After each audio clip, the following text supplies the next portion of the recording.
राष्ट्रीय अध्यक्ष सहित राष्ट्रीय नेतृत्व का आभार व्यक्त करता हूँ।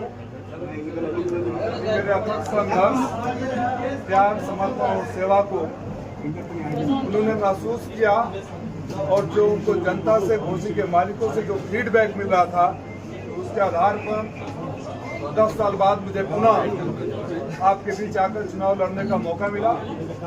इसके लिए मैं अपने उन तमाम घोसी के कार्यकर्ताओं का भी आभार व्यक्त करता हूँ, अपने जिले की कार्यकारिणी के अध्यक्ष समेत सारे पदाधिकारियों का भी आभार व्यक्त करता हूँ और उन जनता का भी आभार व्यक्त करता हूँ जिन्होंने सर्वे में फीडबैक दिया कि अगर राजीव राय प्रत्याशी बनकर आते हैं तो उनको कोई हरा नहीं सकता। ओम प्रकाश राजभर कह रहे हैं कि हारने वाला ही प्रत्याशी दे दिया, सपा की अब हार तय हो गई है।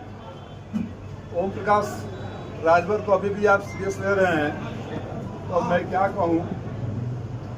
उनके पुत्र जिनको लेकर लॉन्च करने यहाँ आए हैं, री-लॉन्च करने यहाँ आए हैं, मैं सुन रहा था किसी मीडिया के बाइट में मेरे 2014 के वोटों को भी कम करके बता रहे थे। वो भूल गए किसी घोसी के पिछले लोकसभा में आपकी हैसियत छड़ी कितनी है। खाली 39,000 वोट मिले थे। अब उस 39,000 में से भी कितने वोट बचे होंगे। उनकी सबसे बड़ी ताकत आदरणीय महेंद्र राजभर जी हमारे बगल में बैठे हैं, तो गिनती कर ले कि सिंगल डिजिट वाले 1000 में रहेंगे कि डबल डिजिट का 1000 में पहुंचेंगे। और मेरे ऊपर कटाक्ष करते हुए जो उन्होंने कहा, तो मैं तो याद दिलाना चाहूंगा कि राजीव राय 2014 में चुनाव लड़ा, हारा, वादे के मुताबिक हर सुख दुख में यही रहा। आपके पुत्र बनारस से 2022 में लड़ रहे थे, वहाँ उनकी कुटाई हुई और आपने कहा, हमने नहीं कहा कि भारतीय जनता पार्टी के गुंडे हमको मार रहे हैं। उन्होंने गुंडों ने कुटाई किया। अगर आपके शब्दों को मैं बारू करूँ तो बनारस से भागकर घोसी आ गए और यहाँ बड़ी बड़ी बातें कर रहे हैं। आप जब घोसी आए, आप याद करिएगा माननीय राजभर साहब, आप मंत्री थे और घोसी के ही राजभर के बच्चे अन्य बच्चों के साथ मलेशिया के चाइनीज गुंडों के चुंगल में फंसे थे। आप मीडिया के साथ ही जाकर उनका बयान दिए थे, मैं झूठ नहीं बोलता हूँ।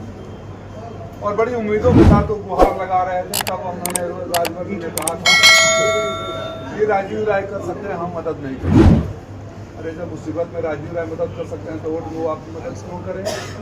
इसी घोसी का एक राजभर बच्चा सुदूर अफ्रीका में उसकी मौत हो गई थी। 1 महीने से लाश पड़ी हुई थी, पता भी नहीं था कि कौन से देश में है। आपके पास गुहार लगाया, आपने ध्यान नहीं दिया और 1 महीने बाद में उसका पार्थिव शरीर लाने का काम किया, मदद दिलाने का काम किया। इसी घोसी में आप ही के समाज के बच्चे अनाथ हो गए, आपने दरवाजे पर झांकने तक नहीं गए और आकर अपने बेटे को री-लॉन्च करने के लिए अगर घोसी में अहंकार की भाषा बोलेंगे, घोसी में झूठ बोलेंगे, तो घोसी उपचुनाव तो ट्रेलर था। इस बार आपको घोसी की जनता पूरी मूवी दिखा देगी 3 घंटे। बसपा का कैंडिडेट भी उन्होंने सेट कर दिया है और सपा को बड़ी परेशानी होने वाली है। क्या लग रहा है क्या भाजपा का बसपा से टाइप है? अब यहाँ के घोसी की जनता समझे, मुझे नहीं पता कि बसपा का कौन सा उम्मीदवार उन्होंने सेट किया, लेकिन घोसी की जनता समझे कि इन्हीं के सेट किए हुए लोग हैं, तो फैसला कर ले कि इनकी जुगाड़ खाली सेटिंग में रहती है। जनता के काम के लिए इनके पास वक्त नहीं है। जो भी उम्मीदवार आएगा इन्हीं का डमी उम्मीदवार होगा। तो अच्छा किया उन्होंने बता दिया, जनता समझ गई और अपना फैसला सुना दिया। क्या लग रहा है कि बसपा जो भी कैंडिडेट डिक्लेयर कर रही है उसके पीछे बीजेपी का हाथ है सपा को हराने के लिए? लग क्या रहा है? आपने बोला कि वो कह रहे हैं, वही कह रहे हैं ना, हम तो कह नहीं रहे। स्वयं कह दिया कि उन्हीं का डमी कैंडिडेट होगा, तो जो उनको वोट नहीं देना चाहता होगा बसपा को क्यों देगा और उनको वोट क्यों देगा? पहले भी बोला था, आप लोगों को याद होगा कि ये वो छड़ी है जो बिना सहारे के खड़ी नहीं हो सकती। राजनीति के भस्मासुर हैं ओम प्रकाश राजभर। इनकी छड़ी को जो सहारा देता है, सहारा पाते उसी छड़ी के साथ उसके पीछे पड़ जाते हैं।